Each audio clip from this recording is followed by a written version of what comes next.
Right now, he's having 48 hours with Diddy, him and his boy. They're having the times of their lives, like, you know, where we hanging out and what we doing. Final question, is there anything that you may want to confess tonight before you go in? I keep everything right here. There you go. Or right here. There you go.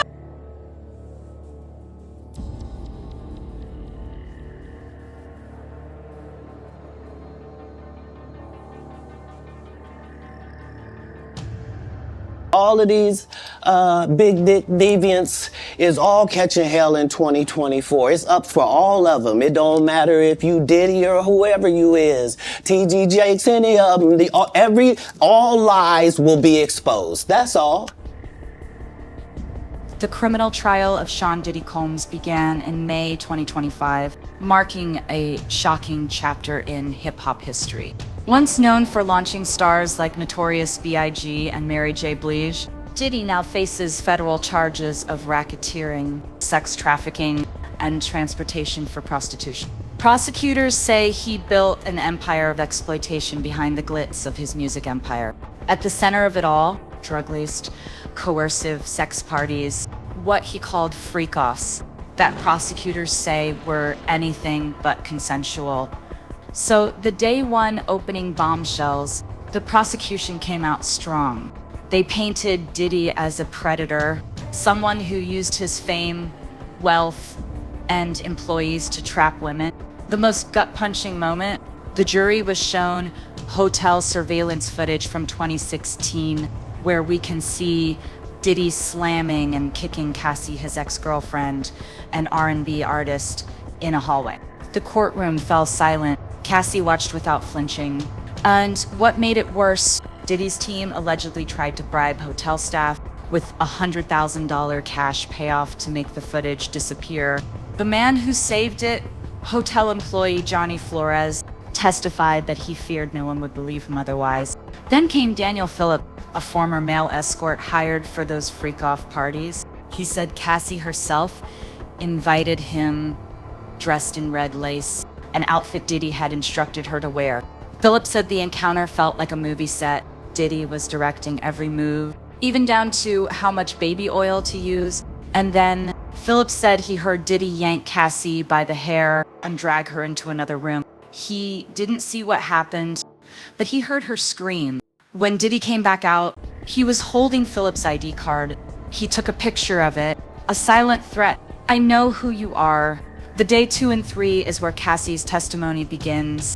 Cassie took the stand. Her testimony stretched over 4 days, and every word hit hard. She said their relationship started like a dream, but quickly became a nightmare. Cassie claimed Diddy forced her into group sex with male escorts while he was watching and observing, often high on cocaine or MDMA drugs.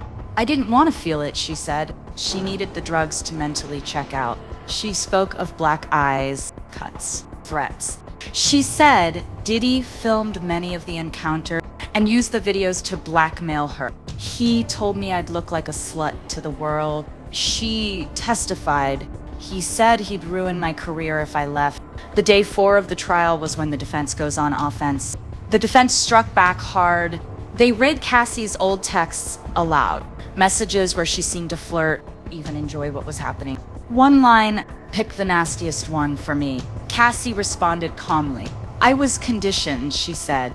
That was the only way to get his affection. She explained that even after being abused, she stayed. He was everything. My employer, my world. Leaving felt impossible.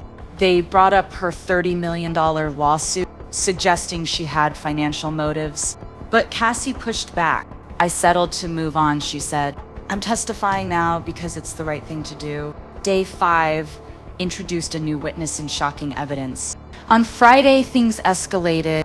Prosecutors introduced new evidence from Diddy's arrest. Bags of pink powder, nearly $9,000 in cash, and gallon-sized bottles of baby oil stuffed into closets and bathtubs in his hotel suite. It matched what both Cassie and Phillip had described.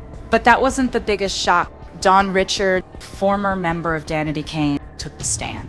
She testified that back in 2009, she witnessed Diddy attack Cassie with a skillet. She said he beat her, dragged her by the neck upstairs, and then threatened on herself. "If you ever talk," he said, "I'll kill you."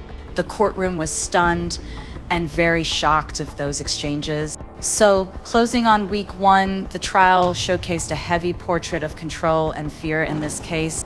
By the end of the week, the jury had seen a brutal video, heard from witnesses, and been shown physical evidence. The prosecution argued that Diddy used sex, drugs, violence, and money to control women for years. The defense said it was all consensual, that Cassie stayed for the luxury, and now she's twisting the story for revenge.